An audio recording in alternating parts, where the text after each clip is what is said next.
বাংলাদেশের একটা উপজেলার চাইতে ছোট্ট এলাকা। গাজা আজকে গোটা দুনিয়ার চিন্তা এবং আকর্ষণের কেন্দ্রবিন্দু। কিভাবে এরা বেঁচে আছে? এই জন্য একটা কথা আছে, দুনিয়ার বিভিন্ন দেশে মায়েরা জন্ম দেয় সন্তান, আর ফিলিস্তিনের মায়েরা জন্ম দেয় যোদ্ধা।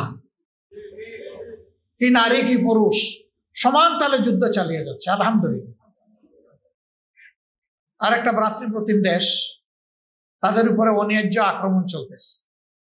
এই আক্রমণের সময়ও আমরা আলহামদুলিল্লাহ লক্ষ্য করছি যে বিশ্ববাসী কিছু জিনিস দেখে বিস্মিত হচ্ছে। কল্পনার অতীত কিছু জিনিস ঘটে যাচ্ছে। আল্লাহ তাআলার দরবারে দোয়া করি, যারা হকের পক্ষে আছে আল্লাহ যেন হকপন্থী এবং হককে বিজয়ী করে দেয়। আর যারা হকের বিরুদ্ধে আগ্রাসী অবস্থা নিয়েছে আল্লাহ যেন নিজ হাতে তাদের ফয়সালাটা চূড়ান্ত করে দেয়। আল্লাহ যদি হেদায়েত দিতে চান আলহামদুলিল্লাহ, আল্লাহ যদি পথের কাঁটা দূর করতে চান আলহামদুলিল্লাহ, আমরা সেটা আল্লাহর উপর ছেড়ে দিই, আল্লাহই যথেষ্ট। আল্লাহ নিজেই বলেছেন, ও ষড়যন্ত্রকারীরা তোমরা জেনে রাখো, মাকারু মাকার আল্লাহ, আল্লাহু খায়রুল মাকিরিন।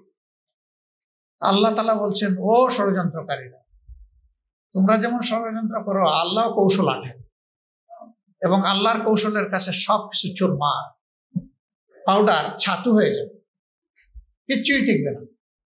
তিনি হচ্ছেন সর্বোত্তম কৌশল অবলম্বনকারী, প্রয়োগকারী, সব কৌশলের জন্মদাতা।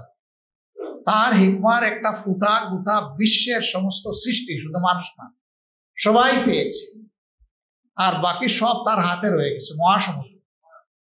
সেটা আল্লাহ যার উপর প্রয়োগ করেন তার আর কোনো জায়গা থাকে। বাংলাদেশ বদলাবে ইনশাআল্লাহ। আল্লাহর জন্য আমাদেরকে কমিটেড হয়ে যেতে হবে, কোন ব্যক্তিকে নেতা বানানোর জন্য নয়। জামাতে ইসলামী কিছু বাস্তব কমিটমেন্ট নিয়ে জনগণের সামনে আসবে, আশা করছি জনগণ এটাকে অভিনন্দন জানাবে ইনশাআল্লাহ।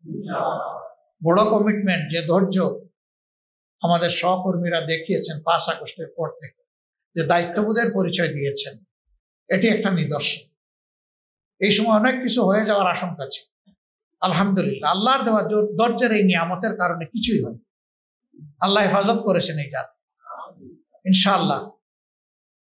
যেই সংগঠনকে তারা বলেছিল যে শেষ, এমনকি নিষিদ্ধও করেছিল, সেই সংগঠনকে আজকে আল্লাহ এই পর্যায়ে এনেছেন দিল বলে।